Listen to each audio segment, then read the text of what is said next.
Are you ready to reach a whole new audience and skyrocket your brand's visibility? Introducing your golden opportunity. You can advertise your product, service, or business here on the Friends and Beauty podcast. This is the ultimate platform to connect with a vibrant community of beauty enthusiasts, professionals, and trendsetters. Our devoted listeners are passionate about all things beauty, and your message deserves to be heard. Whether you're a makeup brand, a skincare guru, salon owner, or anything in between, this is your chance to captivate a dedicated audience.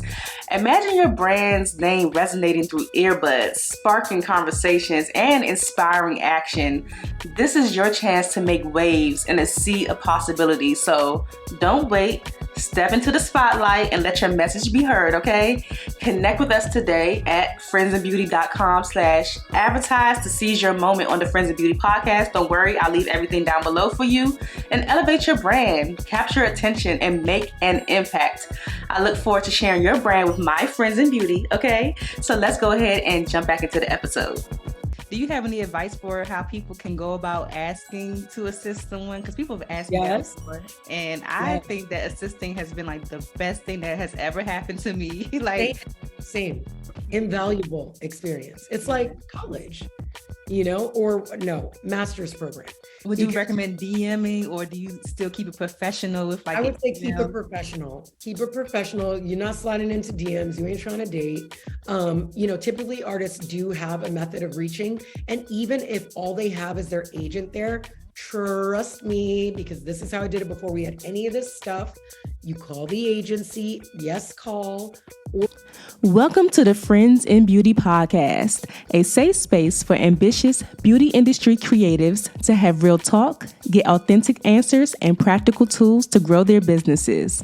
Join me every week as me and my special guest reveal the keys to longevity and success in the beauty industry, from the ups and downs of their journey to the nitty-gritty of their struggles and triumphs. We're spilling the tea on it all, and most importantly, having fun while doing it. You ready? Welcome to the Friends in Beauty podcast, Sabrina. Thank you. Thank you so much for having me. I'm so excited to have you because you are a true friend in beauty. You are a celebrity hairstylist, and she's also the CEO of NTRL By Sabs. So I'm really excited to talk to you because I feel like you're the second hairstylist. Even though I've been doing this for some years, like 3 years, you're like the second hairstylist, I think. No, the third hairstylist I've had on the show. So I'm excited to talk to you because I'm excited because as a makeup artist, I work hand in hand, with hairstylists all the time. So yes, of course. I mean, we are to each other. We're VIP, together. We sit and glam. I am also a makeup artist by trade. I started doing makeup first. Just nowadays, makeup is by request only, and it's typically clients that have been with me through the years. That's exciting. Okay, well, we're gonna jump into all of that. We're gonna start off with some icebreakers. Okay, first, now that you told me you used to be a makeup artist, I got more questions for you, but we're going to start off with some icebreakers first so the Friends of Beauty audience can get to know you a little bit outside of what you do for your brand. So the first one, just give us 3 random facts about you. 3 random facts. I'm a very, very, very lefty. Okay. I am a 3rd generation hairstylist. Oh. And I actually went to the School of Performing Arts, LaGuardia, for high school here. Nice. That's really cool. Oh my gosh. I wish I would have went to a performing arts school, but it was truly a mecca for like weird art kids, like weird, open, like we all kind of didn't belong where we came from and came together in that building. It was like really awesome. Yeah, because when you don't go to those kind of spaces, you always feel kind of like weird and like, what's wrong with me or left out. But when you're with your people, you would have found your people. Yeah. Okay. If you could instantly just become an expert in any subject or field, what would it be, and like how would you use the knowledge?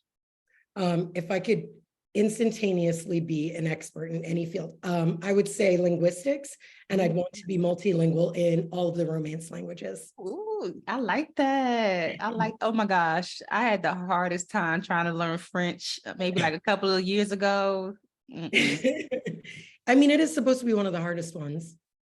Spanish, I used to be very good at. I took like 3 years in college, 3 years in high school, you know, I was talking to people, but I lost it. But French was like, come Yeah. on, like, what are we doing?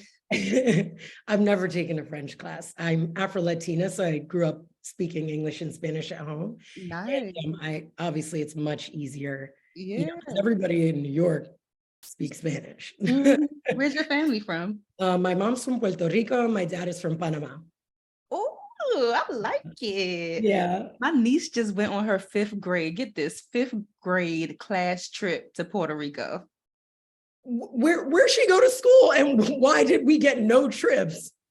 I was like, we used to go to like Six Flags, you know, Right. the Like water a park. dude ranch, they took us once, like, yeah, or like the museums, which were free, but a whole trip, Puerto Rico. plane. I didn't get on a plane till I was an adult. Okay. Well, they travel. They're in Senegal right now because their dad is from there. So That's they're in amazing. Senegal. Go Yeah, eating the good food. exactly. I'm jealous.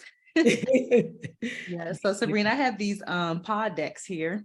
And they Ooh, have like random questions inside. This is a would you rather and a what the heck. Which one would you like? would you rather? Okay, let's go for it. Give Oh, Sabrina a good one. Let's see. Panama, that's exciting. I used to date this Panamanian guy back in the day, but we ain't gonna talk about that. Let's I was gonna see. say. Oh my God, this is crazy. This says, Uh-oh. would you rather have a road trip with Donald Trump or OJ Simpson? I would say obviously I would ride with OJ because even though he a murderer, like let's face facts, he could drive, he was out in that Bronco. He was whipping that around, they chased him for a minute. Right, right. It might be a good time. I don't know. That's an interesting. Exactly. I've never gotten that He's car. charismatic. So, he weaseled his way out of a whole, bid, like a proper bid. So yeah, he'd probably be the most interesting for a road trip. That I've never gotten this car before. That That's is insane. so random. I love it. Very random. What do people always tell you that you're good at aside from what you do professionally? Taking care of people.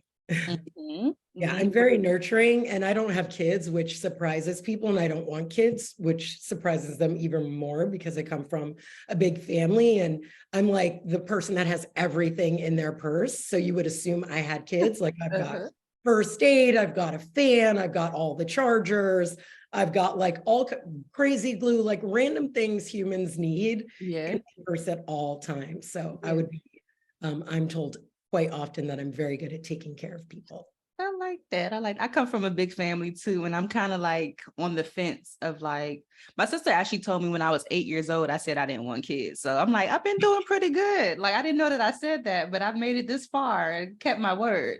So Yeah. I'm like in the same boat because people always tell me I'm very nurturing. I take care of people. I have lots of nieces, like 30-something nieces and nephews, More than 6 me. godchildren, Uh, like so people are always surprised and I'm like, I don't know about the kids thing because I see like the real behind it. I'm like, I don't know if I want that to happen to my body, number one.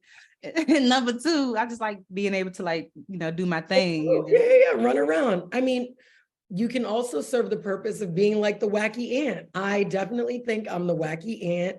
People enjoy that, like I can give them date night and some days off so they can go on holiday or like take care of business, whatever that may be. So, you're an important part of the village as well. You don't exactly. just have to be a mother, yourself. Exactly. I love it. Period. Yeah. Somebody that understands me. Yeah.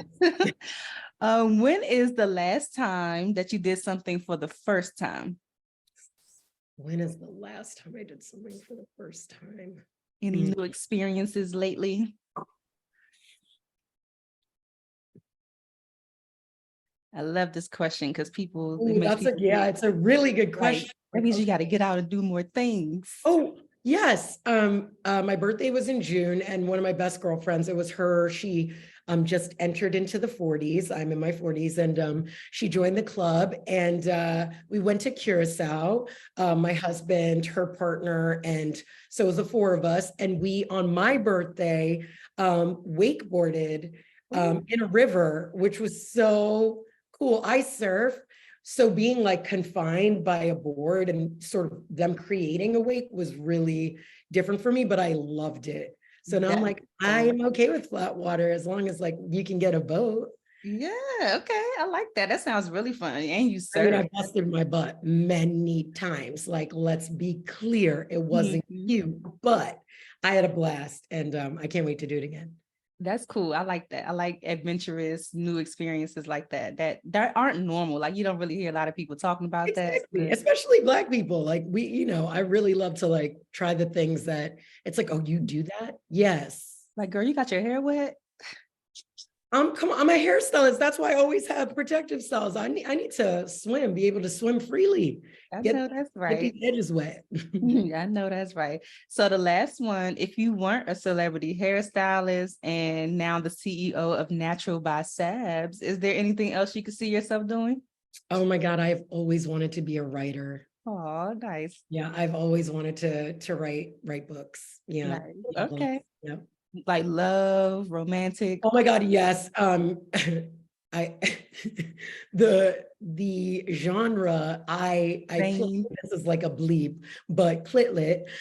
So like romance novels, like cheeky romance novels, and then I'd love to do like a book of essays about my life, like funny essays about things that happened to me, like silly stories of my life. That's Yeah. cool. We'll see. I like that. You might get to writing. Yeah, yeah. I like that. Do you keep a journal? This is random. Do you have a journal? Yes, yes. It used to be like a physical journal, and then iPhone has gotten very savvy, and now I have a locked note that has all the tea with a passcode, like a destroy if anything happens to this phone. Yeah. Does anybody have the passcode? Absolutely not. That's interesting because I was just talking to somebody earlier. We were talking, that's why I asked, because we were talking about journaling and I was telling her a tangible book's dangerous. Yes, that's what I was telling her. I was like, it's very hard for me to journal sometimes because like, of course you want to be transparent and get your thoughts out, but then I always think about like, who's going to find this if I die tomorrow? Like who's going to be doing all my dirt, But I like the idea of the locked one. The order, like delete everything, and nobody has the passcode to my journal. I love it. But did you don't want people to know, like? No. I mean, it's really, for me, it's like a therapy practice. So it's sometimes just stream of consciousness. Sometimes there are poems in there. Sometimes there's like angry letters. So I don't express myself that way outside. I say like all the things that I wish I could say. Yeah. So it's so, it's just a mess. It's a mess. So I don't think it's a good read. Is it like an actual like app, or is it just like on your phone and you have it locked? It's the notes. Yeah. In the notes app, you can pin and lock notes. So I have a pinned journal that is under an alias, so nobody knows what it is, and it's locked with a passcode. So it keeps going. You never have to make pages or anything. So I just go by the date and then jot off whatever it is. Yeah, sometimes it's a few sentences, sometimes it's like pages and pages, but yeah, I get that. Okay. Yeah, it's really, really good for, especially like if somebody is like getting in your way, or you're in an awkward, especially as Black women that exist in this world, we're in an awkward position where we can't say like how we really feel, in order to be taken seriously. That's where I put all that stuff. I love it. I'm going to start doing that. I'm going to start doing that. It's a really, I mean, like my therapist has always told me to do that. And, it's a really good practice. Now I just do it for myself. Because, it makes me laugh. And then I'll like scroll and sort of like roulette scroll and read, something from like 8 months ago and laugh like, hey, either that happened and like that was resolved, or that came true, or I'm so silly and I can't believe that I thought that it wasn't even that deep, So I recommend it. I love it. And it's really helpful for you to like dig in on you. Yeah, absolutely. I love it because sometimes I find journals from like I was like 11 and 12 and I be reading them like, girl. I was so dramatic. I have my old ones in a storage unit, and these poems, oh my God, they were so bleak. And I was so, everything had to rhyme. Like Yeah, it's funny to read your like younger, and even the way you articulated yourself when you were younger. I think it's really cool to like peep it. Yeah, I like that. Okay, Sabrina, I like it. I'm liking this. So you're from New York? Yes, born and bred New Yorker. What borough? Because I know y'all are serious about that. Oh my goodness. Well, I was born in the Bronx, but I am tattooed Brooklyn, Eh, to my sister's demise, who like is such a Bronx girl, and we're really close. And she is always like, "You need a Bronx tattoo," and I'm like, "No." But I lived in Brooklyn longer than I lived in the Bronx. Okay. And my parents both lived in Brooklyn when they came to this country, and they met at a disco in Brooklyn. So I'm like, guys, we are the product of Brooklyn. Let's be honest. Might have been conceived in Brooklyn as well. So Yes. Yeah. yeah. So tell us a little bit about you. Like, what do you do? Well, as you know, I'm a New Yorker. I feel like when you're a New Yorker, it's such the first thing you want to tell people about yourself. Like, I'm a New Yorker. And so Uh, you automatically have points, or so you think you have points. yeah. Because sometimes those points are against you. Like you move too fast. But I definitely am not New Yorker. I move too fast. I'm thinking 90 miles a minute. I'm creative and calculative and A-type. I like things neat and organized. I love a list. I love Uh-huh. a task list. I love checking things off the list. I'm one of six, three boys, three girls. I'm really close. I have an Irish twin. That actually would have been a really good fun fact, Nice. which means my sister Jasmine and I, who I talk about all the time, are the same age for 2 weeks. We are 11 months apart. Nice. I have goddaughters like that. They're the same age for like 8 days, and then the other one So turns. bizarre. I love it. And do they talk about like having like weird twin things? Not that I know of. I have to ask them. Yeah, I think as you get older, you're more acute to it, like you're more aware. But my Jasmine and I, like, if something very serious is going on with either of us, it's like our like, juju goes off. Girl, what is going on? It's like that. Yeah, like I like weird. that. Yeah, no, I love it. I absolutely love it. Yeah, nobody makes me laugh harder than she does. Yeah. Tears streaming down my face. No sound, like you're Yeah. The like ugly cry. yeah, she's mad funny.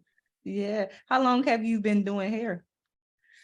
I'm You like, said you were third generation hairstylist, but you started off as a makeup artist. yes, but I mean, I did both. It's just that when people would ask me what I do, I was like, I'm a makeup artist, even though I'll be whipping some hair around. I've been doing hair professionally for 23 years. Wow. Wow. Yes, and makeup the same, because I still am, working as a makeup artist, just not as frequently. I like to explain it this way. Makeup is more like painting and hair is more like sculpture. I'm more of a sculptor. Got you. So yeah, it's more fun to build shapes than like, I find makeup to be, I mean, I love it, but I don't love it as much as like my friend Delina Medine, for example, who's like Oh my epic. God. You know Like, Delina? oh yeah, so that's my sis. I I love follow her. her. Yeah, super, super talented. And I mean, as talented as she is beautiful and kind. She is like the true trifecta. Nice. Okay. I'll ask you because I know for me, you say you like it's by request now, like when you do makeup. And I always tell people I feel myself like slowly transitioning like out of makeup the way that I'm doing it now, and probably just gonna do it for people that are like existing clients. Hey, already in there. Yep. Yeah. Same. Because it's getting difficult for me to just kind of like keep coming across these new energies and new personalities. I think that's such a good way to describe it, because obviously you're front facing, because I'm touching people when I'm doing hair too, but it's different being behind versus being in front. And there's so much more energy transfer there. Yeah. That's why I'm like, y'all, I don't have all that left for you. I just don't. And I love working with makeup artists. So I don't want to take a job away from someone who could be with me, collaborating with me. One day I had to actually come home and like sage myself. You do? Yes. Because like sometimes I only just recognized it maybe like 2 years ago. I recognized it as like I used to come home from jobs and I would say, "Oh my God, I'm so tired! Like I'm so tired." And I'm thinking like I'm actually like tired from like doing the work, and I realized I'm like, no, like I'm absorbing people's like stuff. You're emotionally tired. And that Yes, is like, crazy. I mean, I think people that actually touch people for a living understand what like a vampire actually is, Mhm. because it's like they might not even mean to. They, it's just energy. And some Yes. people take and some people give. And I think when you work in our positions, we are required to give, and you don't realize how much you're taking Yeah. at those same moments. So you were always so much more tired than you would think. Like, I didn't even move that I much, mean, like exhausted. exactly, exactly. Oh my God. So do you have any highlights from being a celebrity artist? Like, did you seek out celebrities or how did that come about? No, I mean, I assisted people that worked with celebrities from like jump, because, I mean, it really, obviously, I love TV and film, like love actors, love writers, love singers, loved all that stuff. I wanted to, because I thought at some point I was going to be an artist myself. I think I always felt a draw to them. Mhm. And obviously the rates are better. But yeah, it's a lot more work though, y'all. Don't be fooled. Mhm. Do not be fooled.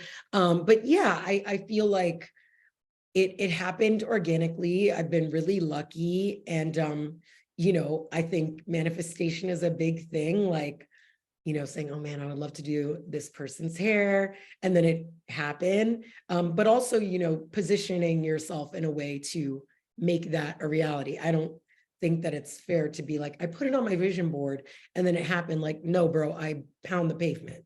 Yeah, I pound the absolutely. pavement. I get to know who works with this person, and if any of my friends have worked with them, and ask like, what are they like, and do you think they like me or whatever. I do the work so that it does happen. Yeah. But Who were yeah, some of those people that you were like, okay, I want to work with this person, and then it happened? I really don't love name dropping, but I will say, because these were just like really awesome moments. Uzo Aduba, Oh, yeah.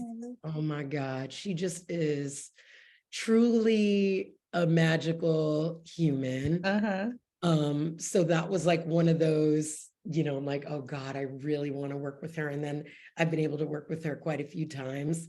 Sashir Zameda, Mm. I just think she's so stunning. Yes. She's beautiful, and her comedic timing, she isn't like anybody else. So I've been like a fan of SNL since I was a kid. Uh-huh.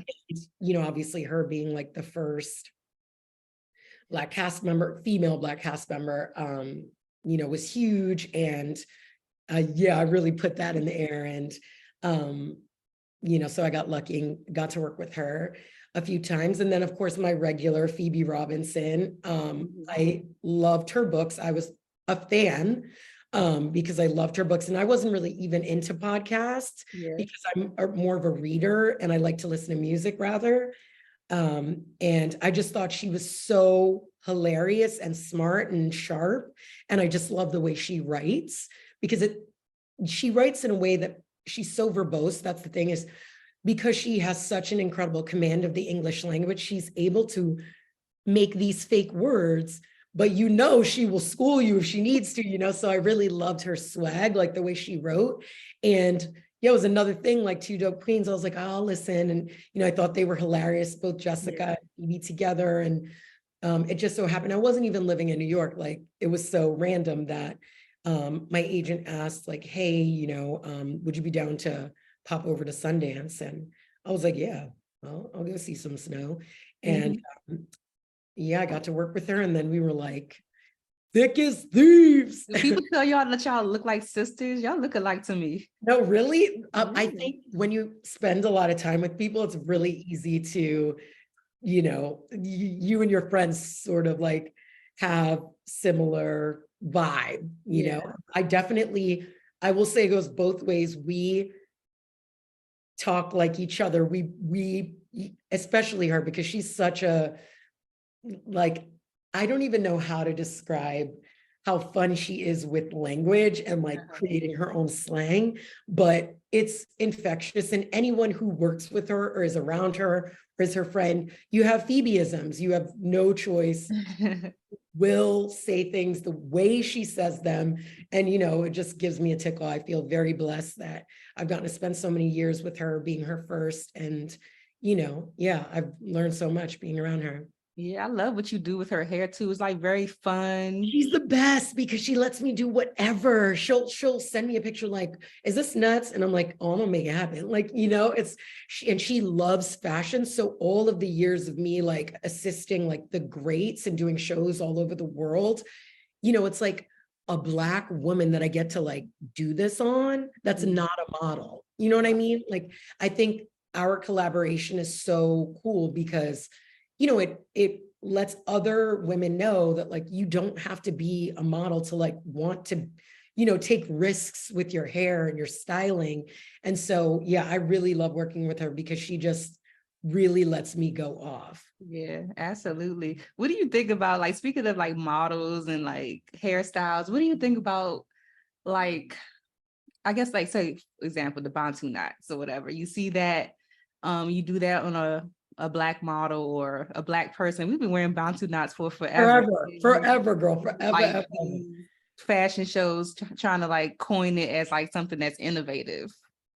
So this has been a struggle for me, like, because, you know, I mean, I guess I entered into celebrity fashion at the same time, even as a makeup artist. Basically, I'm not gonna like name names, but y'all know who you are.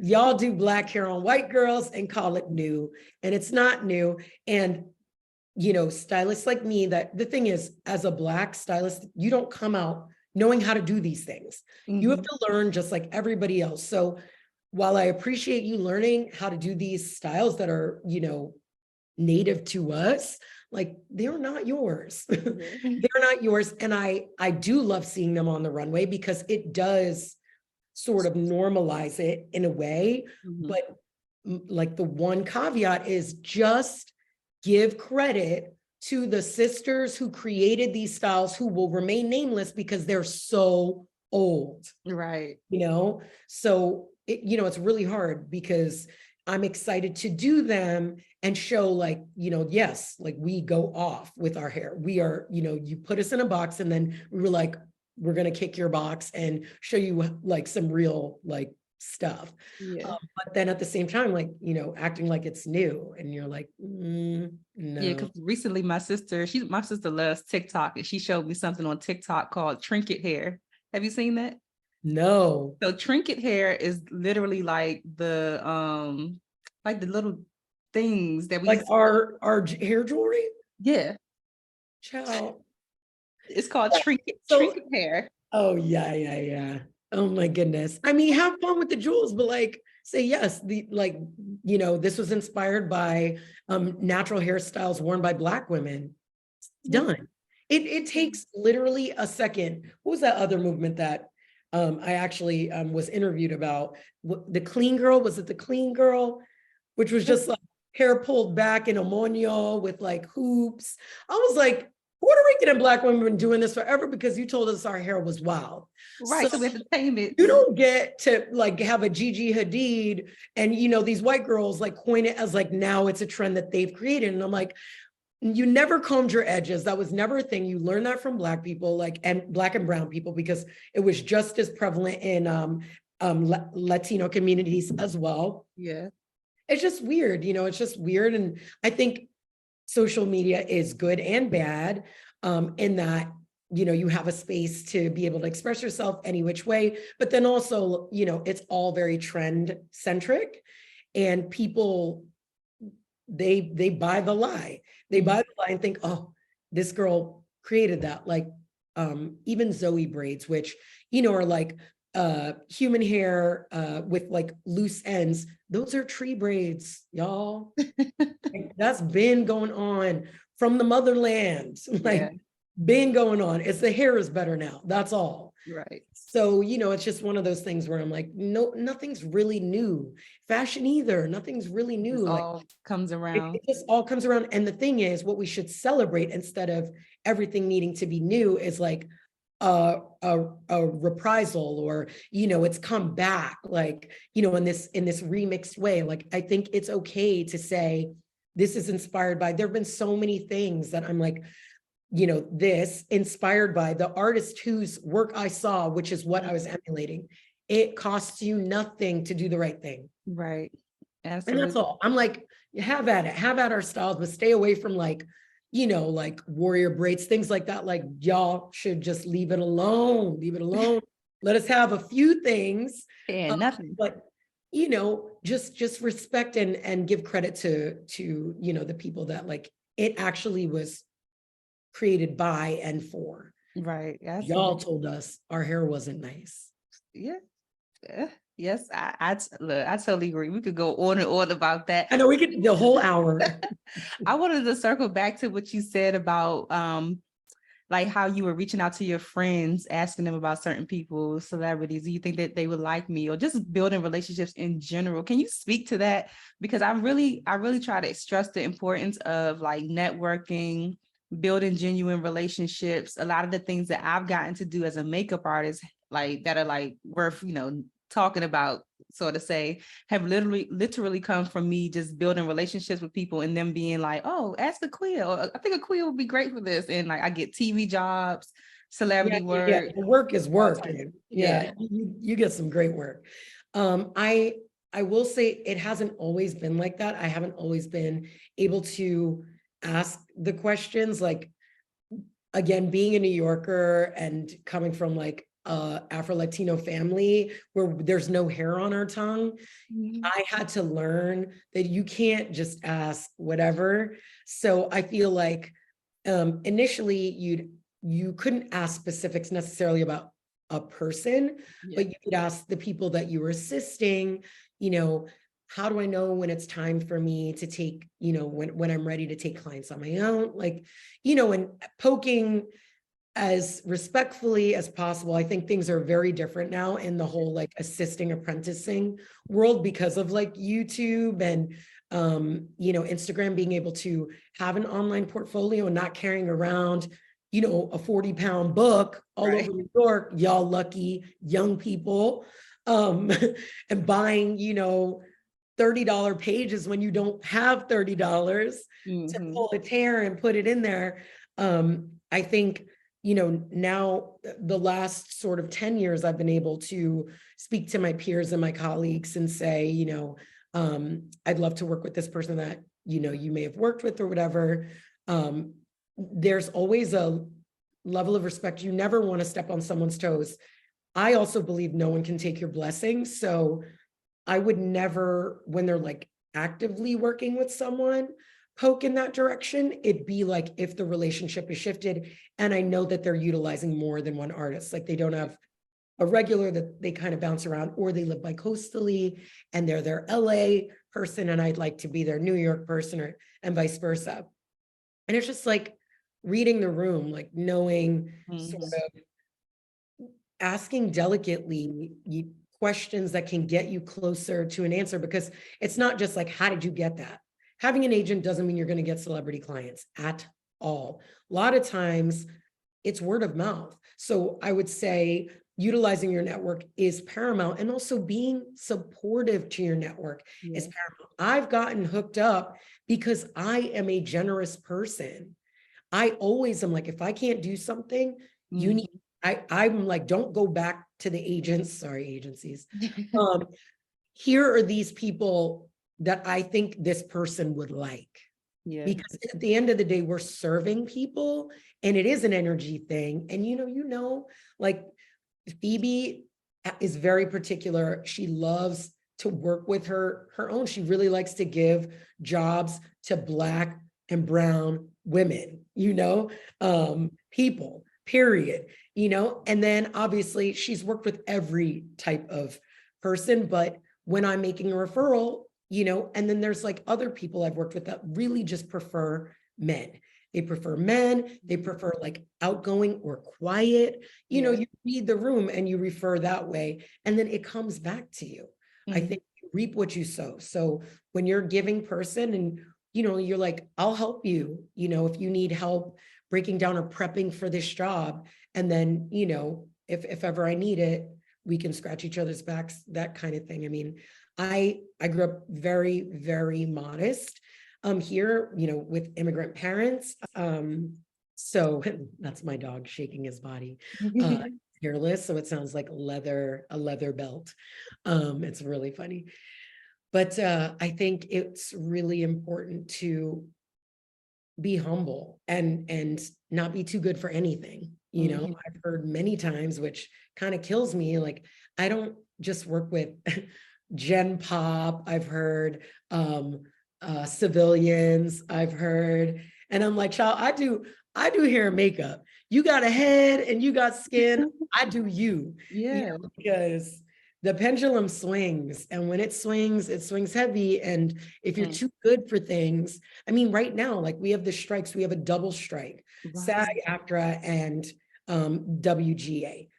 If I wasn't an actual like licensed cosmetologist, I would be struggling. Right.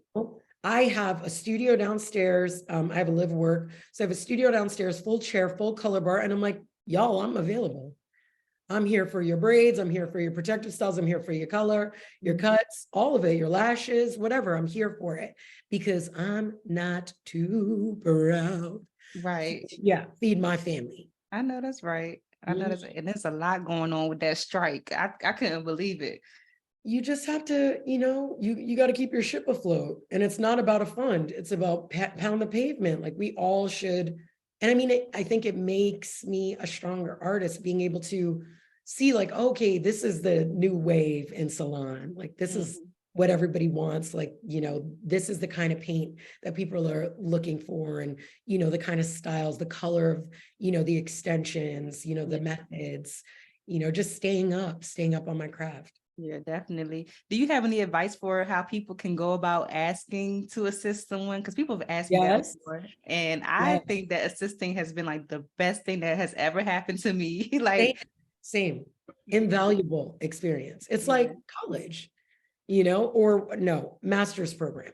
Would you recommend DMing, or do you still keep it professional with like? I would say keep it professional. Keep it professional. You're not sliding into DMs. You ain't trying to date. You know, typically artists do have a method of reaching. And even if all they have is their agent there, trust me, because this is how I did it before we had any of this stuff. You call the agency, yes, call, or email if it's, you know, they don't have like a number listed, email and say, this is my name. I'm very interested in these people on your roster. Here's my book. This is what I think I'm strong at, and I would love to assist. If anything comes up, please let me know. Yes. I mean, it doesn't, you start out with no, right? If you don't have something, it's a no. So if you start out with a no, there's no harm in trying to build a relationship. Because even if, let's say, the artist that you weren't reaching out to, because this happened to me, and this is why I'm like, trust me, it works. Even if at the agencies, especially, and which those are publicly listed, you can find them all. The people that you like, you can see what agency they're with, and you hit up the agency. And trust me, we are all always looking for assistance. There aren't enough, because everybody thinks they're ready, and like, then they mess up jobs. So assist, and then assist some more, and don't be ashamed to assist, because I will still assist today.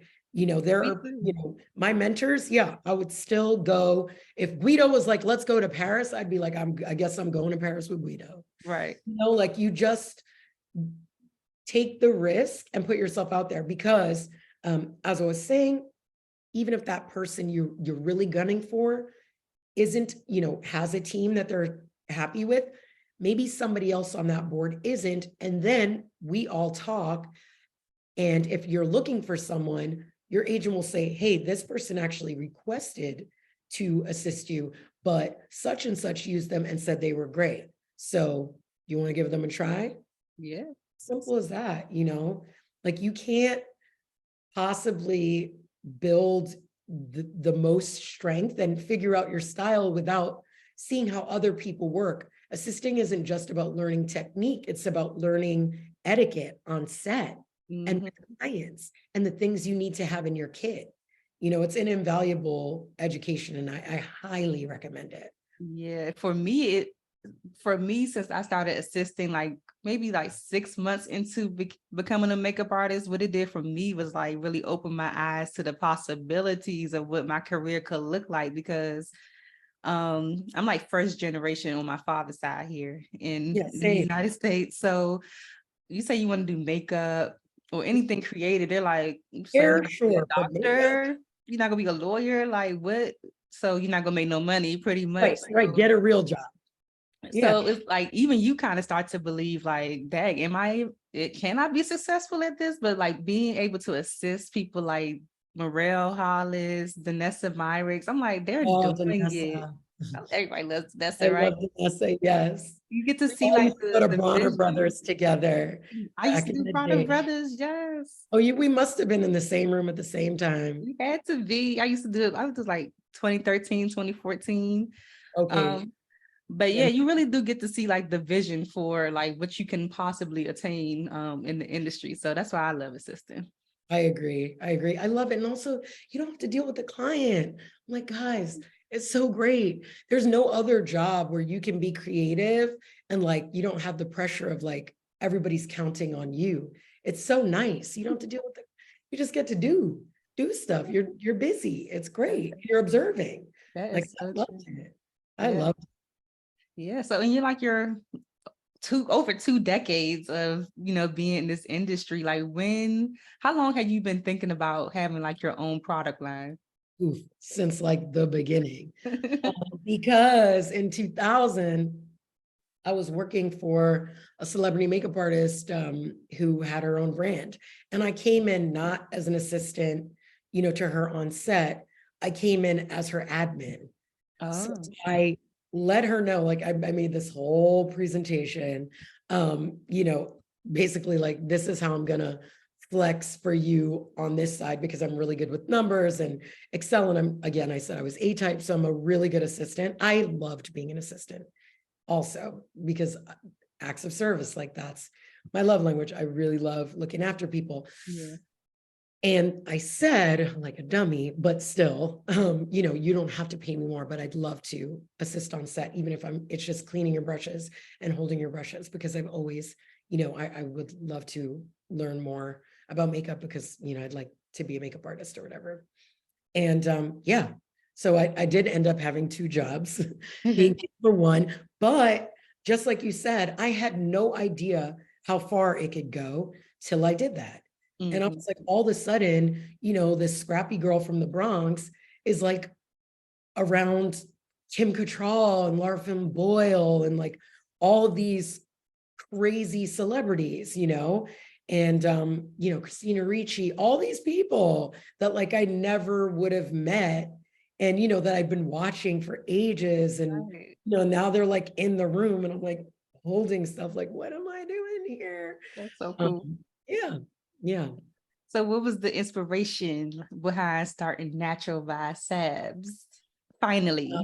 I know. So it's always been something I wanted to do a product line. I didn't know exactly what, if it was going to be makeup, it was going to be hair, personal care. I was always like a science nerd. I love like mixing potions.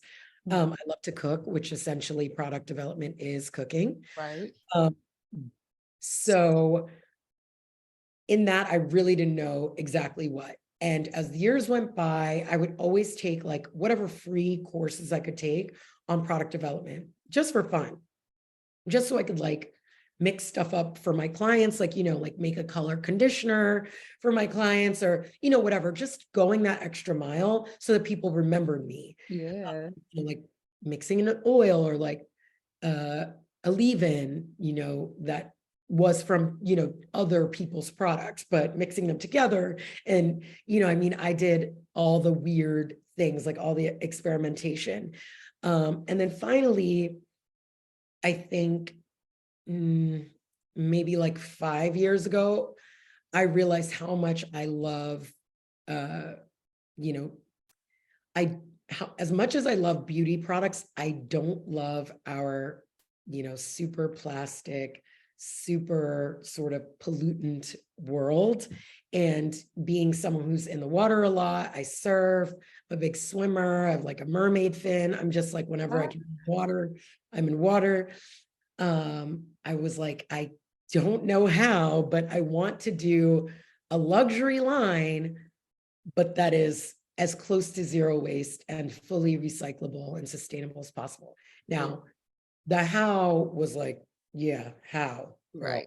And so I played around with shampoo bars sort of forever, experimenting with them. And there was always like something, good about them, but then like, weird and icky and never felt like luxurious. And, I know, especially because I've had to teach so much throughout my career, that it's really hard to get people to switch a habit, and just because it's better for the earth is just not a good selling point. Unfortunately, it's not a good selling point. It's like, oh, if you already like it, it's a bonus point, but it's not a real selling point. People don't shop, more now, I would say, but they're not like, what can I get that's better for the earth? Like, that's not what they're thinking. They're like, what's going to work for me? Right. And so playing around with sort of zero waste products, I realized I can make these.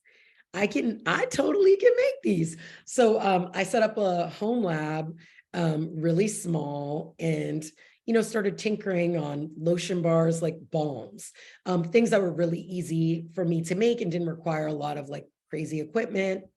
And shampoo bars, I started with like, pour, what is it? It's I mean, kids do it. You can like make soap in class. Whatever. So I started with sort of that, it's already sort of made, and then you add your essentials to it, and you add your mica and like whatever. And, the curing is like very quick because it's already sort of a product. Yeah. Then I was like, okay, it's on. I need to take a formal like course and really learn how to do this stuff, because if I'm going to make a product line, while I'd love to formulate everything, and initially, I wanted everything to be only my formulations. There are people that have been cosmetic chemists for 30 years. So I'm not going to be able to do that in a few years. Yeah. So I just wanted to be able to have competent conversations and be able to develop a product hand in hand with a chemist, and not be like, what? And be able to say, this is what I've made, now make it better and make sure that it passes all of the stability testing. Right. And so that's what I did. And then, 2020, we were all locked down, and, I was like, I guess if I can't touch people, because, I'm like, okay, get this product and use this and they're like, girl, I don't want to do all that. So, I was like, I think it's time for me to like, get this thing. And I used my life savings. I do not recommend that. I do not like, yes, get people to like raise money, Don't spend your life savings on a brand, because if it fails, I basically just don't have life savings. But yeah, I bet on myself and took a risk, and now here we are floating we're at the 2.5 year mark now. You got a little pandemic baby. I did. I know there are a lot of those. There are a lot of those. Podcast is a pandemic baby as well. I love it. Well, it's funny. Then I really got into podcasts, because like when I'm mixing, I'm like, I don't want music because I get a little too into the music.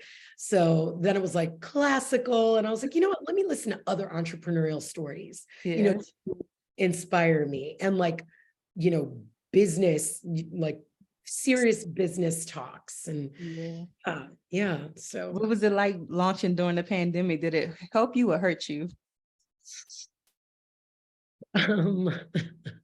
Both.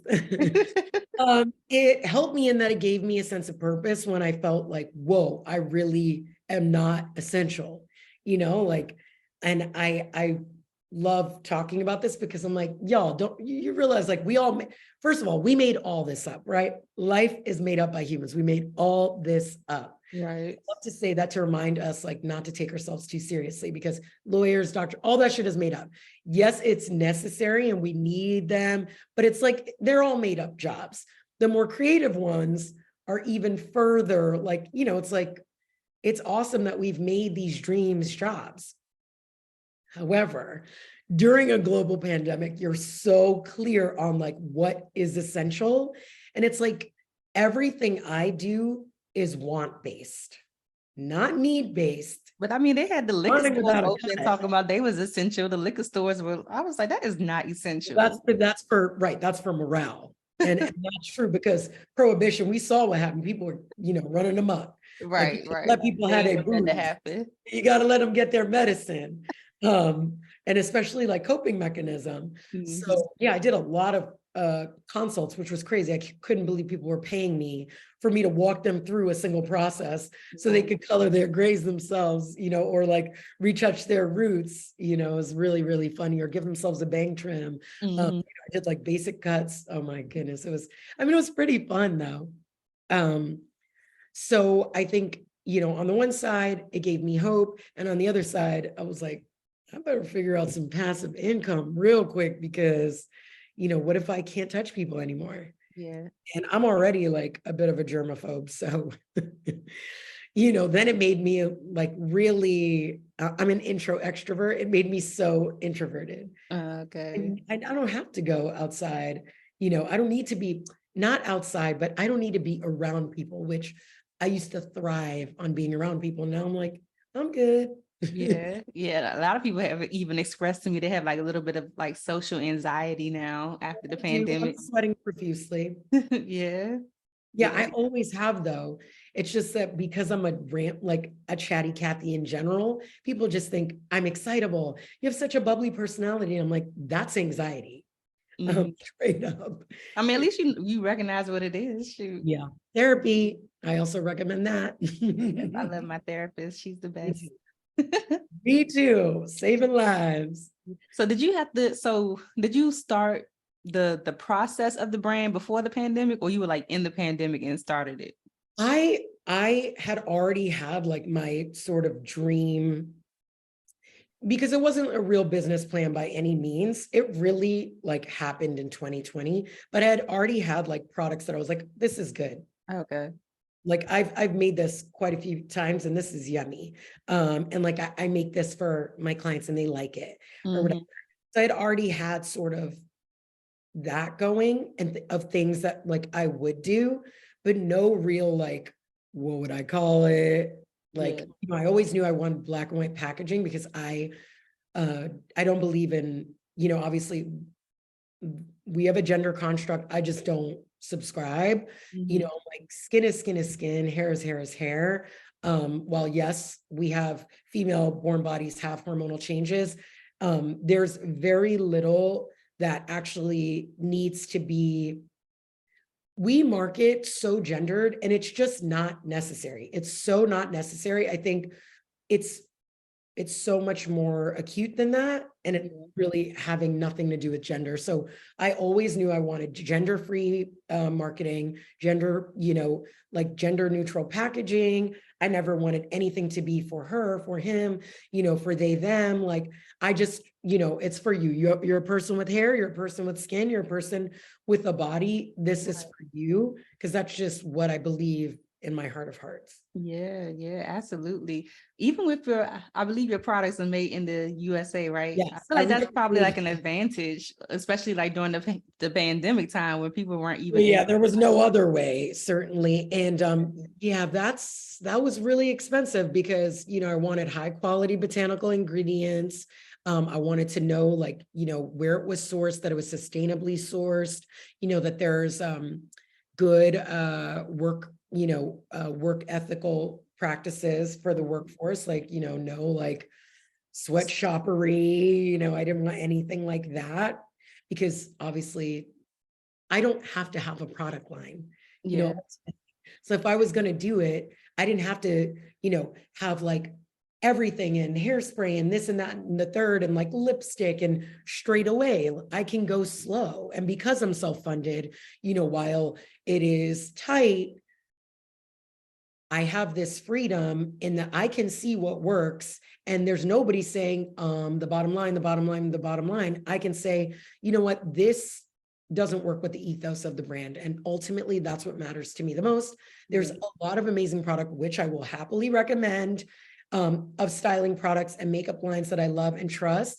I'm just not there yet, and I'm not going to rush for anybody. Yeah. Did you run into any challenges with sourcing those products? Oh my God, so many challenges. It's literally rolling a ball uphill, like a really heavy boulder uphill. That's product development. I remember when I first launched my 3 liquid products, the 2 shampoos and a conditioner, I had less than 1% of CBD in them. So I couldn't get a bank. A bank would not. Oh, really? Yeah, I couldn't. I thought they were into, like, people are into CBD and stuff now. Even though it's legal, no, the banks are like, we cannot back it. Insurance wouldn't back me. So I made packaging, it had already rolled out. So then it was like, I can't sell it through my Instagram. I can't sell it on Facebook.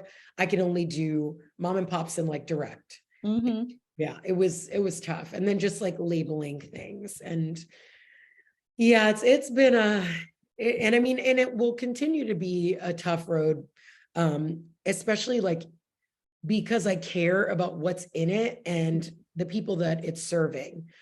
I just have to, I'm learning by doing. And now I'm applying for grants and mentorship programs.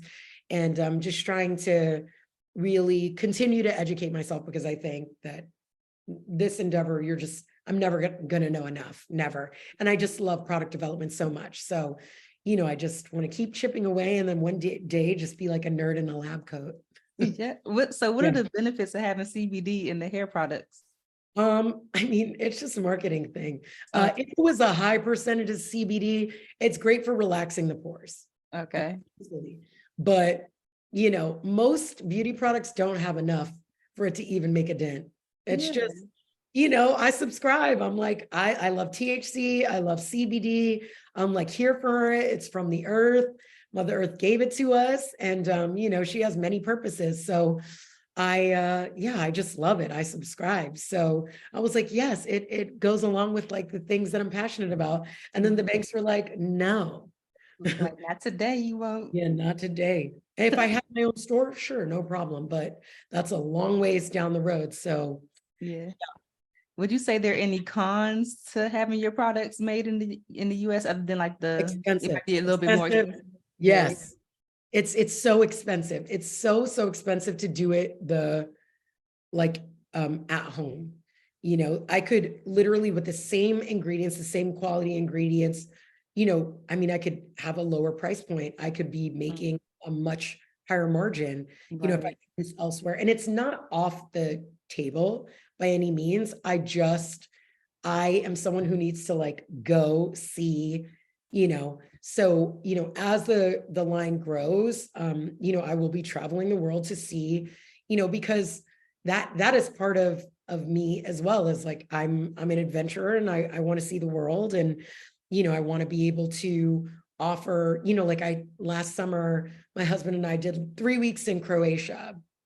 I went all over, and I got essential oils. They're like known for their lavender. So I have all this Croatian lavender and Croatian lavender oil, which I'm going to use for a special collection of balms and lotions. And it's just about the like, when should I do this? Like, when will it make the most sense or whatever? And that's something that I want to do like throughout the lifespan of, having the brand, is, go experience ingredients in other countries and see what's native to the people and what's native to these amazing, places, and bring it back and offer it to my customers. So, producing everything will always be formulated in the US, but, as far as sourcing, that will expand, because, I want to source from my father's country, Panama. You know, the cocoa is different there. There's banana leaf. There's very interesting things to do with banana, which, you know, I've always been dying to try. I'm sorry, I have a pill alarm that's about to blast off. I'm like, calm down, everybody. But you know, I just I really want to sort of see how far I can take this thing, and you know, while keeping true to the ethos of serving people, you know, completely inclusively, making formulations that actually work, and offering luxury products in packaging that's sustainable, with ingredients that are sustainable, and most importantly, zero waste, that don't cause harm to the marine life. Right. I love that. So at this point, like what does production and fulfillment look like for your brand? We're self-fulfilling. Okay. You know, we have a couple of lab partners in the US, because I don't have the space like the shampoo bars. Conditioner bars turn over quite quickly, but shampoo bars need to cure for, like, the shampoo and face and body bars, they need to cure for like 40 days. Wow. So yeah, like in my apartment, you know, my home studio in Brooklyn, I can't possibly cure hundreds of bars at the same time here. So, you know, I have an amazing soaper is what her title is. She's been doing it for 30 years, and her operation, she does all my bars now, all my shampoo and conditioner bars, and face and body bars, which is so Yes. rad. And I love that. from her as well. I have to take my birth control. I know that's right. I love that you have a pill alarm. Oh my God, I would forget everything. I have alarms for everything. I'm like, a list, alarms, reminders. I use all the tools that this tech gives us. Yeah, and yeah, I have dysmenorrhea. So if I don't take it, I'll have like the worst period in the world. Yay, being a woman. Right, so much fun. It's so fun here. Yeah, I saw a really great piece about fibroids. I'm like, yes, please talk about all this stuff, please, that we go through that nobody even like knows, you know, like if they don't have them, they don't know what they are. And, you know, it's really, yeah, we're getting there slowly but surely. And even me and my best friend were talking about fibroids one day, because I think she saw a stat that was like 1 in 4 women have fibroids, and we were like, no, like this is serious. Because we were thinking about just our group of friends, so we're like, you mean like one of us could possibly develop or have? And I have a good friend that she had to go through surgery, or actually 2 friends that had to go through surgery and everything like that, and it got us to really thinking about like, no, this must be something with the products that we're using. It has to be something with the products that we're using from like birth or from like a young age. The thing is, there haven't been enough studies on it. That's the problem. Is women's health is just, I'm like, while y'all like repeal Roe v. Wade, y'all so worried about like birthing rights, you're not thinking about women's health at all. And there are a lot more pressing issues that we need to be studying, like fibroids, like birth defects, like, you know, the discrepancy between Black women and just, you know, women in general, and, you know, the death rate and, you know, complications in labor based on how they treat women of color. You know, these are the things we should be talking about. Like, Congress, stay away from my box. Right. Why you care so much? Know? Like, leave my box alone. So, I love you it. know. Yes. Yes. I did want to ask you too, like, what does it mean to be like a queer female founder? Like, why is that important to you? Because I was asking my best friend the other day too. I was like, what does it mean to be queer? Like, I don't think I really understand it. Okay. So queer, I mean, to like be like, as layman's terms, I'm bisexual. You know, growing up, I mean, I always knew I was queer. I love the word queer. For a long time, it was a no-no. I couldn't say it, just like N-word, and we took that back, just like I took it back. But, and also it referred to men specifically. And queerness is like, just to me, otherness. And in the, you know, outside of the binary, outside of the, you know, your sexual preference and who you're interested in. I guess now I would be considered pan, because I'm equal opportunity, baby. I'm equal opportunity. But growing up, you know, being like Gen X, you know, it was bisexual, if you like boys and girls, and I'm like, I like everything. Now, so queer for me just really like encompasses who I am. Gotcha. And being a queer founder, it's really important for me to let people know that, because I am married to a cis, straight, white man. And I don't want anyone to think that also, you know, be coming from a mixed race family, you know, I'm like, I'm married up, okay? He's lucky and he knows it, you know, and it doesn't make me any less queer. I'm very queer. I still explore my sexuality, you know, and you know, he's just my main partner. You know? Gotcha. But we, you know, we have a, you know, ethically non-monogamous marriage. So, you know, he's straight and I'm queer, and, you know, he married a queer person. So, Right. you know, like I get to live like my true authentic self, in a life with a partner who, you know, I trust and love. And we've been together 10 years, married for 8. And yeah, we didn't need kids.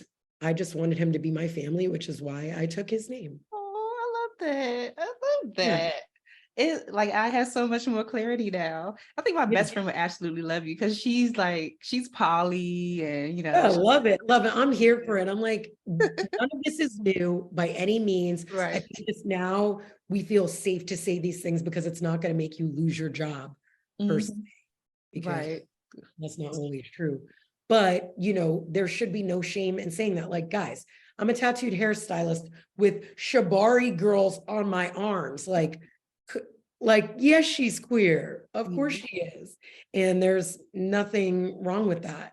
You know, and my team is very diverse, you know, like everybody, everybody is something, which I love so much. And also I love, even when I'm hiring, you know, I'll have non-binary people or trans people come in and they're like, I'm so glad that you put that in the ad to Yeah. say that, you know, please apply. Like, because there are spaces where, you know, my community doesn't feel safe, and having this brand is my way of saying you can be successful, you can own things, and you can take care of your people on a broader scale than what you thought possible. Yeah. Just being you. You don't have Yeah. to change a thing, you Yeah. know? It's just something that's so close to my heart. Yeah, that's really important, especially with, you know, not that it's a new conversation, but I feel like it was a heightened conversation around like inclusivity and, you know, things like that during the pandemic. It seemed like it like really revved up, but people have been talking about it for a long time.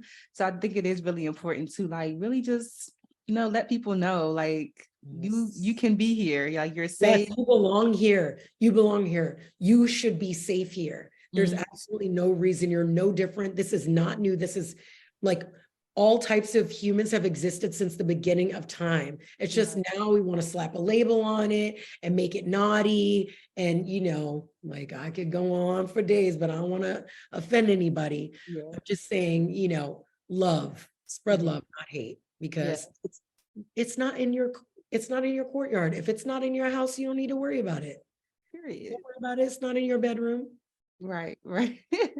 Like with inclusivity, like are there still any changes that you would still like to see Absolutely. happening? Absolutely. I mean, from a corporate perspective, I appreciate that, you know, during Pride Month, everybody's like, oh, our Pride campaign, but like, y'all, same thing as Black History. Can we just have that be the norm? Like, can we just, Not just one I love month. that I have a month to like scream, you know, that I'm queer, but I do that all year long and I don't need your permission. I would love these corporations to actually support organizations all year round.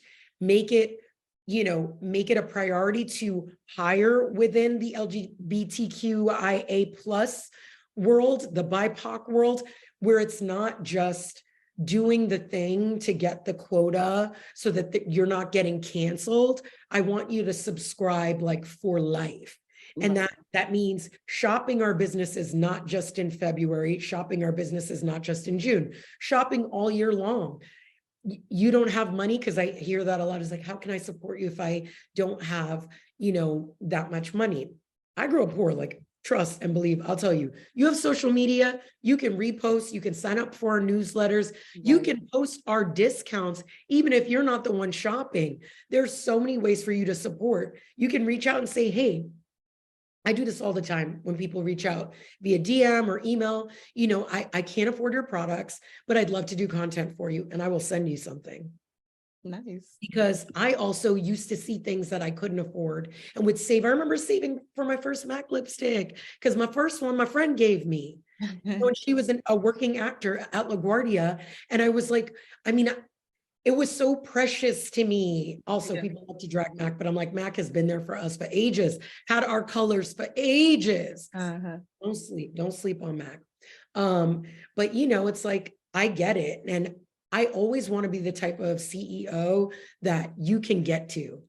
I don't want to be unattainable. Yeah. I believe that this is a love letter. This brand is a love letter to the world. You know, I've had a really beautiful career and I've seen such amazing things that I'm so grateful for. So I just want to give back in any way that I can with the means that I have, you know. That's it. So y'all can reach out to me. Yes. Hit me up. I will hit you back. But even now with this whole, have you heard about all the affirmative action stuff that's been going on? I feel like just society Taking is trying to away make the things little, more difficult. Like it's so weird. literally. Like I they're mean, trying to like taking go away backwards. affirmative action. Now you can literally, it's written, you can prejudice someone, you know, that you don't want to patronize your business. Yeah. Like specifically queer, like LGBTQIA, but still I'm like, that's discrimination, period. Like we're supposed to, I don't know, we're losing our humanity in a way, but the pendulum always swings. So I want to leave, you know, it on a hopeful note that while it may be swinging back, it will swing forward again. So it just means y'all need to vote. Please vote. Please understand midterms. Please. There are so many cheat sheets now and like cool accounts that you can follow, like Generator Collective. One of my clients, Alana Glazer from Broad City, who's brilliant and actually puts her money and her time where her mouth is. If you don't understand, you know, anything about policy, about who you should be voting for, what a city council member is, go to Generator Collective. They will break it down for you. They're doing such great work. And these are like Jewish white people of like that really understand their privilege and are using it for proper allyship, like real, true allyship. And they're trying to educate you young people so that the young vote is so paramount. There are more of them than there are of us. So the young vote really matters. We can change things. Let's get these old people out. Let's get these old men, these old ladies, that archaic way of thinking out, you know? That is so true. And I always tell people like Jim Crow and all that stuff wasn't that long ago. So you still have people that's still alive that remember and taught their kids that they taught. So it's like until they're gone, like that's how long it's going to take for things to really like turn over. It's less than 20 years before my parents met. They could not legally date. So crazy. It's a hop, skip, and a jump. Like it really wasn't that long ago. So no, it's not over. And the fight, we still need to fight. You know, like I know we love our devices and we love to have the camera in front of our faces, but you got to do your part too. And that's for everyone, because if you want a multicultural world, which like, hello, there'd be no swag without that, period. There's no flavor without it. It'd be bland, boiled chicken. We don't want that. Okay. Or tofu if you don't eat meat. We don't want that. We want flavor. We want flavor in this world. We want flavor in this country. So that means you got to do your civic duty, baby. Yes, absolutely. I do want to ask you too, like it seems like you have a lot going on. So like, how do you balance, is there such thing as balancing being a hairstylist, a wife, a brand owner, and then like yourself, like taking time for yourself? If my husband was here, he would be giving me eyes right now. Like, is there? No, at this point, no, I'm working on it. I'm trying to, you know, it's really hard for me because I feel like I have a lot of people relying on me. You know, it's hard for me to take full days off. I'm getting better at that. Now I'm like, I don't need a reason. I just do need a day off. I'm exhausted. You know, my brain is always running because I'm thinking about like what I could be doing as a stylist. Like I'll see something like, oh my God, I want to do this on Phoebe, or, oh, I should tell Alana about this or whatever. You know, or like, oh, you know, for the next campaign I do for Ralph, like I'm always thinking, and then, oh, natural, I really want to do this. I saw this. This would be a really cool idea. I got to talk to the girls about doing a TikTok, blah, blah, blah. Yes. So yes, there is a constant, and then I love to be a wife. I love looking after my family, you know, spending time with my sister and my sibs. And, you know, my brother just had a kid. He's in LA with his wife, who like, I miss them all the time. Yeah. So it's really hard to find balance, but I'm working on it. But I will say this, especially on my dad's side, because Puerto Rico does have citizenship. So my mom did have more privileges when she, you know, came to the States than my dad did. My dad grew up very, very modestly in Panama, and, you know, getting to spend time in the country and understand the sacrifices he made to have a family here. Yes, I'm busy. No, I don't have the perfect balance yet, but what I'm doing, I have exceeded what he thought I would be doing. And that is more than enough reason to just keep going. Yeah. I'll rest later. I take good vacations. Good. Good. Okay. Yeah. I'm finding that there's no such thing as balance. And imagine if kids were thrown in there, like, And if oh I my, had kids, so that's what I mean to say, like, it could always be more. Like, I'm proud of what I can handle, but then I have girlfriends, you know, and just people friends that have kids to boot, you know, and have multiple businesses. And, you know, like one of my like favorite people in the world, Shamira Howard, she's a sexologist and she's a professor. She's finishing her master's or PhD, and has a business. She does panel talks all over the US. She does retreats. She has like a very active IG. And then, you know, we did a show together for a bunch of months. And then she's like a hardcore mom, like mom that's like checking the homework, making sure the food is, you know, in the lunchbox, and the extracurriculars, the uniforms are sorted, and then going to the games and cheering. And I mean, like, women are wild, like truly like the best thing we've got. And these like superhuman sisters that I have the privilege of knowing make me look like I'm not even doing that much. So, you know, it can always be more. And I'm just glad that I exist amongst peers that I can admire in the way that I do and get to learn from. Absolutely. So like at the end of the day, like what do you want your legacy to be as a hairstylist or a brand owner, like the work that you're doing by, you know, making your product sustainable and, you know, changing the environment, all that stuff? I think I'd like to be remembered as a multi-hyphenate. I think, you know, I'm a Gemini, and, you know, I get a lot of slack for When's that. your birthday? June 2nd. Okay. But I rise in Capricorn. And I say that only because I'm probably the most like anal, like on time, organized Gemini you've ever met. So I do like having, you know, balancing a lot of things at once. And I would like to be remembered as such, but as someone who did it and did it with grace. You know, maybe not every day, but you know, that it's okay to like change your mind. I actually got to spend an amazing amount of time with Michelle Obama, our former first lady, who was the best first lady ever.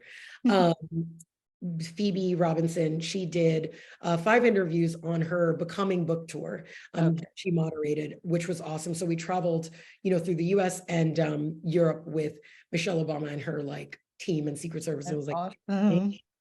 But she is very generous with advice, like incredibly. And one of the things that really stuck out to me that she would say over and over, not just to me, like specifically, which she did, and like totally choked me up. I'm like, I cannot believe I'm hearing this. She said, life is long if you're lucky, and it's okay to change your mind.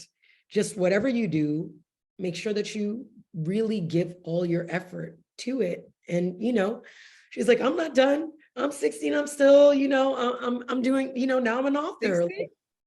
Like, I mean, I don't know how old she is now, but, I was just like, or almost 60 or whatever That's her crazy. age was at the time. But that's what I'm saying. It's like, I catch myself saying, oh, I'm old. And it's like, no, you're not. No, you're Mhm. not. Like, if you're lucky, life is long. There's so many of us that look like us that did not get to be, my age or Yeah. your age. You know what I mean? And so honor that time and like, really try a lot of things. Just because it worked for you today doesn't mean it's going to work for you tomorrow. And that Mhm. doesn't mean that, there's nothing wrong with that.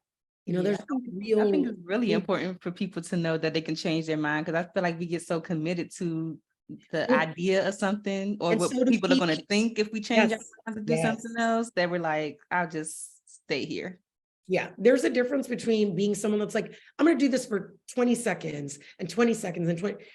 If you're giving an actual like college try into something and it doesn't work, like you still did it. Yeah. There's no shame in failure, and I'm not afraid of the word failure because I feel like there's so much education that comes from not winning, like Mhm. not nailing something. All of the best sort of, you know, tricks that I've learned as a stylist, as a formulator, as a wife, as a friend, as a lover, has been from not getting it quite right. Yeah. Like I think that's where the sort of uncomfortable creases is where there's real opportunity for growth. Absolutely. Nice. So is there anything that's coming up next for you that you can share?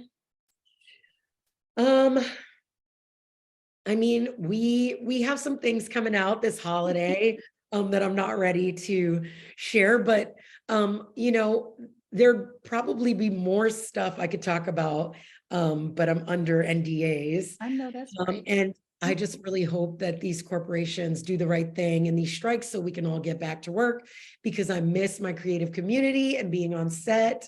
And I'm just looking forward to, us getting out of this precarious position Yeah. and seeing, a natural grow, like get out of those training wheels, because I think we're still in training wheels. Yeah, luckily, I guess it's not affecting the reality TV world, because I've been working on the Housewives of Potomac and stuff. So Well, yes, unscripted is definitely still going, but not as like there are not as many. I did an unscripted thing that I'm super excited about that'll come out probably next year, that I can't talk about yet. But mhm. yeah, I'm like, yes, unscripted, hit me up because I'm here for it. I loved it. I really enjoy that stuff. Yes, this has Yeah. been such a great conversation, Sabrina. I really enjoyed talking to you. Thank you. Me too. We have to do Great. it again. We have Yeah, to get together. we do. Next time I come to New York, I'm gonna let you know, because I Yes. do want to do like some events up there. I've been doing Yeah, like that the would be so networking events here in like the DC area, but I do want to come to New York eventually and and you host can some. absolutely count on me if you ever doing anything in DC. It's, it's not far and I love DC. So do give me a reason to run down there. Yes, Yeah. okay. I'll let you know next time, because I'm having an event tomorrow, but I'll let you know next Yes. time. Well, good luck with your event tomorrow. Thank you. Thank you. But well, before you go, I have to ask you the Friends in Beauty rapid fire Yeah, questions. let's do it. So whatever comes to your mind first, you can spit it out. If you need to elaborate, of course, that's absolutely fine. So the first one is, what are the top 3 keys to your success so far? Waking up early, not being afraid to fail, and staying organized. Okay. How do you measure your success?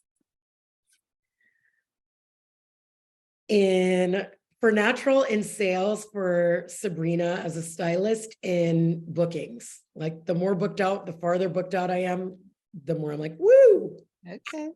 I love it. So other than what Michelle Obama told you, like, what is the best advice you've ever received, or a piece of advice that just always sticks with you? I know that was a good one, the Mishi moment. Or she shared any other nuggets? She has so many nuggets. Well, work is a bouncing ball, where there are other things that are glass balls, like family, relationships, that all goes under the same thing. Self-health, health, and like physical and mental health. But work is like the only rubber ball in life, because obviously sustenance, you have to be fed and healthy, and, relationships, that also feeds you in a different way. Work is the one that like you can be the most risky with. So don't be afraid to take risks there. Right. I love that. Oh my God. What advice would you give to another, I guess, beauty pro hairstylist who is just not seeing the results that they want in their business and they're just ready to give up? Maybe just go get a job. Don't give up. Remix. So, like I said earlier, reach out to the people that are doing things that you want to be doing. Actually, Michelle Obama told me this as well. Not just me. She actually, so this is like a youth group of young kids. People love to talk about themselves. Mm-hmm. And I find this to be true because I followed her advice and I'm like, oh girl, she is so right. If somebody's doing something that you really want to do and you feel like you're almost at your end where you can see yourself quitting, don't quit. Treat it like you're building yourself as a brand, and take meetings. So you don't have to have a lot of money. Ask the people that are doing the things that you want to be doing if they would consider meeting you for coffee or taking a Zoom meeting or a Google Meet, because that's free. And just pick your bane. Say you want to interview them and ask them some questions. It'll only take 20 minutes, blah, blah, blah, whatever. Organize what it is that you think they may have, gems that they may have to inspire you, because being inspired is a really great way to push yourself away from a quitting moment. Mm-hmm. Like, it's very easy when you feel like you're not getting results to want to quit. Of course, you're like, should I be doing something else? But if you really truly believe that you should be doing this thing, then don't let that stop you. Of course, be wise. Don't be afraid to take a side gig. Like, that's okay. Also, get creative. You have so many ways of marketing yourself now. Get a new app, get it, sign up for something where, you discount, like, practice is practice. I remember when I did not have coins and, I was working in a salon, but I only had a certain amount of days because, and the days I would leave for bookings, if I wasn't busy, I would post ads on Craigslist. I'm not even kidding. Before like social media was like major, because I would have did it there for $50 weaves. I'm like, you bring the hair and I'll and make sure your hair is clean and blow dried, and I will whip your weave together for $50. Yeah. Show them all my editorial work, and trust and believe I was busy, busy, busy. So same thing. Don't be afraid to take a lower rate to get some bodies in your chair. There are so many ways for you to generate your own income, and, just don't have an ego about it. I think the ego can really sort of hinder you in getting to where you ultimately want to go. Mm-hmm. It doesn't happen overnight. Like, you don't become a celebrity. And also, just because I work with celebrities doesn't mean that I won't still do those same things, because I absolutely do and absolutely will. Yeah. Because at the end of the day, everybody got to eat. And it doesn't matter. I don't have an ego about it. I'm lucky. Anybody that lets me touch them, I'm lucky. I'm still lucky. So, just don't be afraid to remix and pivot. I love that advice. I love it. Y'all better listen. This is years of experience talking. So if she's saying it, you already know it's true. So what is a resource that has helped you or helps you in your business that you can share with the friends and beauty community? I love I would just say, because you guys probably live all over the place, look up in Google free business resources workshops org. No dot, just org. And you will find a plethora of organizations that literally are there. Like, here we have BOC, which, it's they primarily serve underserved communities, so BIPOC and LGBTQIA here in Brooklyn, that they'll teach you how to make a business plan. They'll teach you, how to fill out, start paperwork, how to incorporate a business, how to, what is a 1099? There are and in every state, really, you just have to look, and we all have Google, so you can look for free resources where you can educate yourself, take training courses. And also they all have networking events where you can go and meet other people. I mean, I learned so much doing this during COVID, during like strict quarantine. I did these networking Zoom rooms, which I'm very, like I said, I'm an intro extrovert. So I was really nervous to do that. But then it was like all these other, female born entrepreneurs that were from all different backgrounds. It was so cool that all had different kinds of businesses. And we were giving each other advice, and I was like, I don't have any advice for these. I don't know. I'm trying to figure it out right now. And in the end, I did have something to offer. You don't even realize how much you may already have to offer. So I would say looking up these free, networking, entrepreneurial networking resources, in your state, go local, because then you can actually either go somewhere or virtually participate in these things. And there's so many things that you can learn for free. Also, Coursera. Let me make sure it's edu, Coursera. We got all those different courses on there. Yes, Coursera.org. Now you can like pay. You can pay for like a certificate and things, but I taught myself how to code. Like and this was like years ago. I'm just like a nerd. I will always love to learn. I don't really allow myself to get bored because I'm so curious. I have such a thirst for knowledge. So if ever it was like slower, I had the same clients where I could like rinse, repeat. I didn't have to like really think hard. They were always asking for the same thing. It's muscle memory at this point. And it's like natural makeup, like a little bit of lash on the ends. Like, I would teach myself a new skill, like I think free education should be free, period. But, there is no shame in learning something new, and we shouldn't all just continue educating ourselves. I don't have a college degree. You don't need a college degree. If you can get one, great, good for you. God bless. I wish I got to do that, but I stopped matriculating because I was like, I want to take what I want to take. I'm paying for it. So Coursera was such an amazing, thing. I lost a simple word, but resource for me. That's the word. Because I could take all these things like from universities I would have never been able to go to or afford. Right. So check them out. They're awesome. And it's even from like, you can take basic trig, like, from sort of high school level things to like college, post-college. Certified to be like a Facebook ads manager. That's and all so types cool. of stuff. So cool. And then that's another stream of income that it is. Exactly, like doing copywriting. Like I would write people's papers. While I was college age, I was again a voracious writer, reader. And I mean, that wasn't really legal, but I wrote people's papers. I definitely have like 4 bachelors. Like the first chat GPT. Oh my God. I love it. I love it as a resource.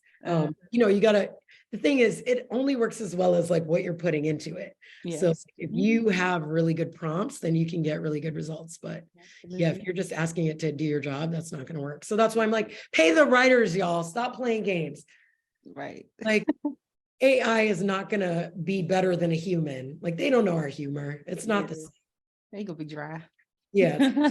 It's missing the color of humanity. Like stop trying to take jobs away from people. Absolutely. So the last one, I just want you to fill in the blank and just say, my name is, blank. And the key to longevity and success is whatever you think it is. Okay. My name is Sabrina Rowe Holdsworth. And the key to success and longevity, I believe, is constantly educating yourself. Always got to keep learning. And that's one thing that I always tell people. If I had known that in the beginning, I would tell people just just put some money to the side, because you're definitely going to have to invest in a course, invest in a coach, invest in something. So put some money to the side if you're just starting. Yes. Yeah. Before you go, please share like your social media or however you want people to connect with you, Natural By Sabs, and stay updated on everything that you're coming out with. Yes. Okay. So you guys can stay in touch with me. My handle on IG is at Sabs the Good Girl. Long short story, but Sabs the Good Girl. That's my personal handle. And yes, I would love to see you, talk to you, DM, and get into it. And please follow my company's IG and TikTok. It's at Natural by Sabs, but it's spelled NTRL by Sabs. No vowels. I wanted it to be a conversation starter and a play on words. So hit us up at Natural by Sabs on TikTok, IG, Twitter, and Facebook. And yeah, stay in touch with what we're doing, and come get some product and learn about some eco ways of the everyday products that you've been using for ages. Yes, absolutely. This was oh my God.